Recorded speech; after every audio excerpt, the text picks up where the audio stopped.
By Johannesburg, they might have it. So when I went to Johannesburg, I go to the Bible house in Johannesburg.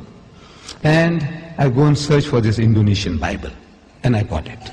And I'm looking in the shelves, some other books. I see a New Testament, Greek and English. Like we have the Quran, Arabic and English, Greek and English, the New Testament.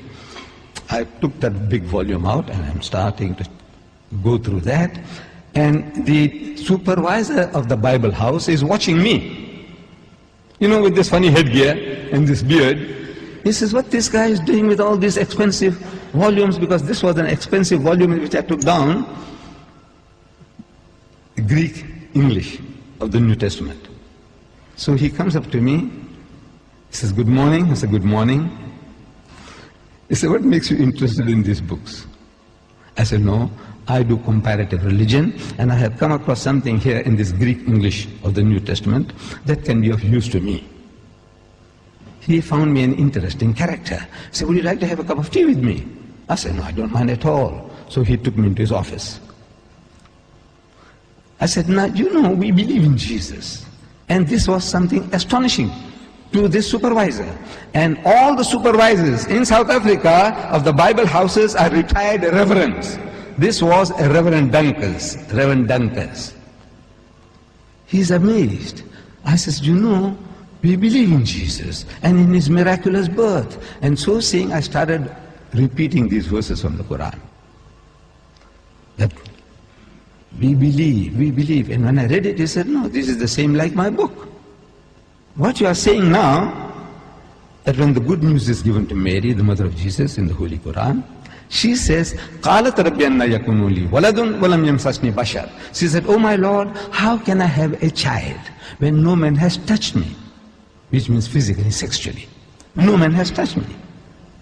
So the angel says, قَالَ كَذَلِكَ اللَّهُ يَخْلُقُ مَا يَشَاءُ. Even so, Allah creates what He wills. إِذَا قَضَى أَمْرًا فَإِنَّمَا يَقُولُ لَهُ كُن فَيَكُونُ. Whenever He decrees a matter, He merely says to it, be, and He wills it and the thing comes into being. So the Reverend says, man, this is the same as my book. I said, yes, on the face of it, it's the same.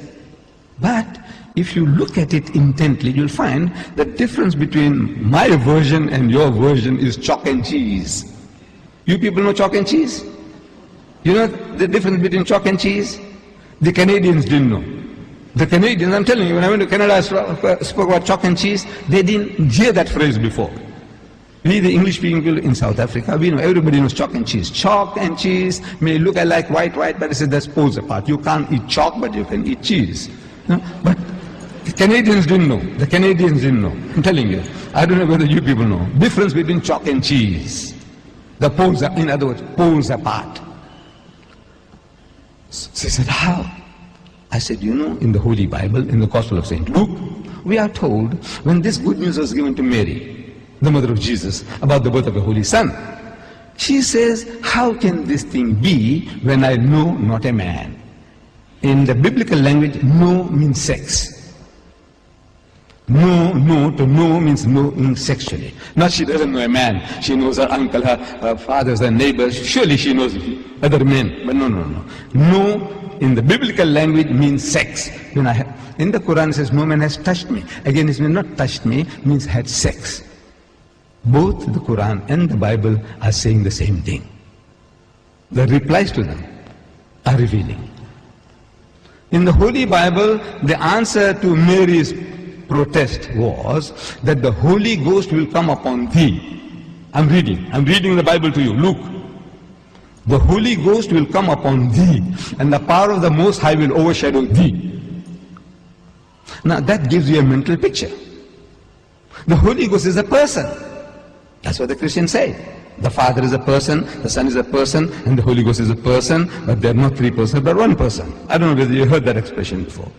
But He's a person. This Holy Ghost will come on Mary. How? See, it gives you in your mind. It makes you think how? Like a man and a woman, like a bull and the cow. How? The Almighty will overshadow her. How? No, it gives you a mental picture.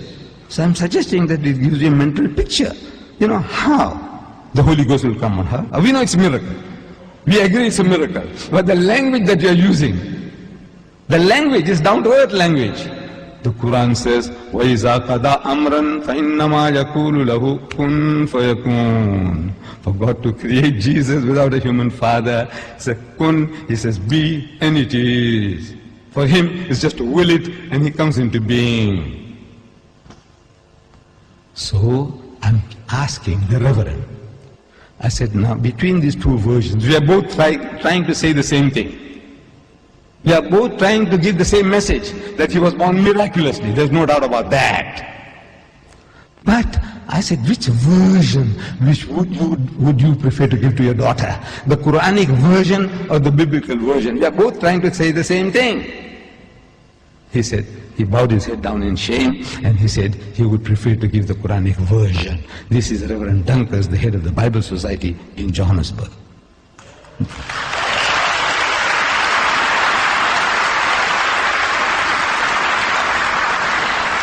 You show this to your Christian friends and neighbors, your employers, your employees, and you see what happens.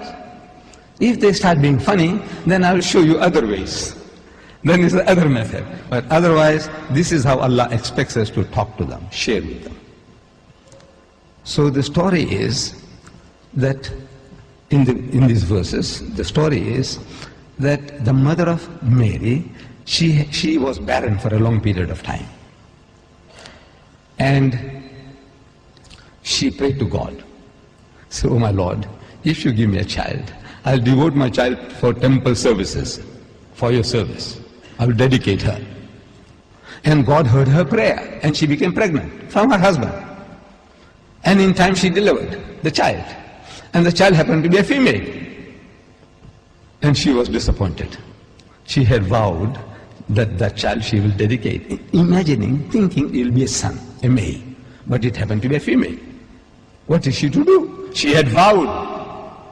So she buys her time when Mary was big enough that she can look after herself, her toiletries and all that. She takes this child to the temple for handing over. And the priest in the temple of Jerusalem, they're seeing this beautiful child. Everybody wants to be a godfather. You know godfather? That's how the Westerners say, to look after the child as his own. Everyone says, look, I'll look after the child. The other one says, I'll be the godfather. I'll look after the child. And there's competition. So they started casting lots. Head or tail, head or tail. And it came to the turn of Zechariah. Zechariah won the toss. The father of John the Baptist. He won the toss. But in things like this, there's always a dispute. You say, you didn't play fair. You didn't throw the dice nicely.